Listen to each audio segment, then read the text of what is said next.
warahmatullahi wabarakatuh. Perkenalkan, nama saya Sahar Fosia dari kelas SI 24C dengan NIM 241031110. Pada video ini, saya akan membahas analisis penerapan Software Development Life Cycle atau SDLC pada pengembangan software berdasarkan sebuah jurnal tentang pengembangan sistem informasi perpustakaan berbasis web. Tujuan dari penelitian ini adalah untuk membuat sistem yang dapat membantu proses pengelolaan data buku, peminjaman, dan pengembalian buku agar lebih cepat, mudah, dan terorganisir dibandingkan sistem manual. Yang akan saya bahas pertama adalah tahap analisis kebutuhan. Pada tahap analisis kebutuhan, pengembangan mengumpulkan informasi mengenai kebutuhan sistem yang akan dibuat.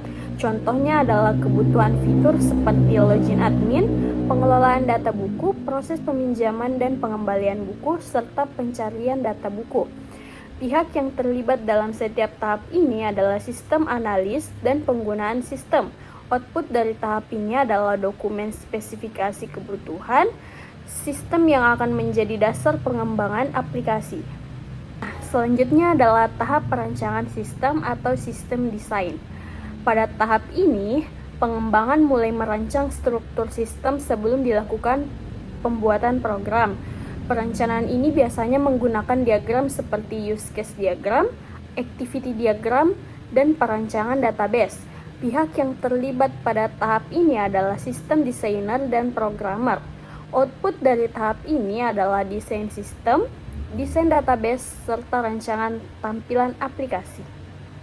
Nah, selanjutnya adalah tahap implementasi atau coding. Pada tahap implementasi, programmer mulai mengembangkan sistem sesuai dengan desain yang telah dibuat sebelumnya. Dalam jurnal ini, sistem informasi perpustakaan dikembangkan menggunakan teknologi web seperti PHP, HTML, dan database MySQL.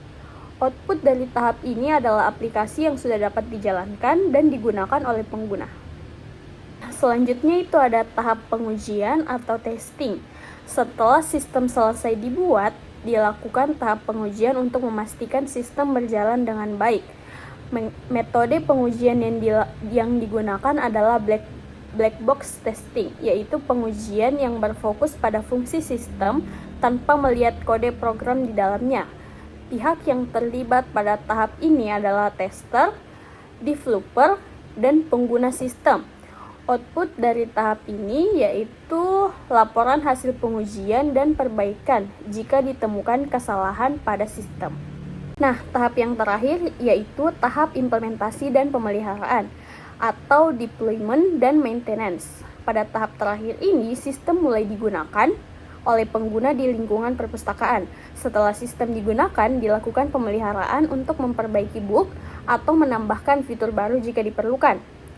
Pihak yang terlibat pada tahap ini adalah administrator, sistem, dan tim pengembang. Output dari tahap ini yaitu sistem yang berjalan secara nyata dan dapat digunakan dalam kegiatan operasional perpustakaan. Kesimpulannya yaitu penerapan SDLC dalam pengembangan sistem informasi perpustakaan membantu proses pengembangan software menjadi lebih terstruktur dan terorganisir. Dengan adanya tahapan SDLC mulai dari perencanaan hingga pemeliharaan, sistem yang dihasilkan dapat memenuhi kebutuhan pengguna dan meningkatkan efisiensi pengelolaan data perpustakaan. Cukup sekian penjelasan dari saya ucapkan terima kasih. Assalamualaikum warahmatullahi wabarakatuh.